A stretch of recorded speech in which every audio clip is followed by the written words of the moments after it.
कराची में रिटेलर्स ने दूध की कीमत को डेयरी फार्मर्स के तयशुदा निर्खनामे से मुंसलक कर दिया। रिटेलर्स का कहना है कि अगर उन्हें दूध महंगा मिलेगा तो वो निर्ख भी बढ़ाने पर मजबूर हो जाएंगे।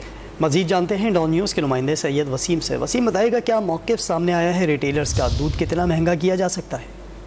जी देखिए, पहले रिटेलर का मौक़िफ़ सामने आया है कि जो दूध की कीमत में डेयरी फार्मर एसोसिएशन की जानिब से 20 रुपए का इजाफा 11 फरवरी से किया जा रहा है, उसका यकसर मुस्तरद किया। लेकिन अब जो है वो ये इजाफा जो है वो इस हवाले से मशरूत कर दिया गया है कि अगर उनको रेट पीछे से महंगे मिलेंगे, यानी कि डेयरी फार्मर से महंगे मिलेंगे, तो वो दूध की कीमतों में इजाफा किए बगैर उनका गुजारा मुश्किल है। इसके ऊपर जो है वो बाकायदा जो है वो एक एलामिया भी जारी कर दिया गया है रिटेलर्स की जानिब से, और उनका यही कहना है कि अगर दूध उनको महंगा मिलेगा तो उनके पास सिर्फ दो ऑप्शन बचते हैं कि या तो वो दुकान अपनी बंद कर दें या फिर जो है वो जो जायद निर्ख जो कि उनको मिलते हैं उसी हिसाब से जो है वो इजाफा करके दूध फरोख्त करें। जी वसीम, बहुत शुक्रिया आपका।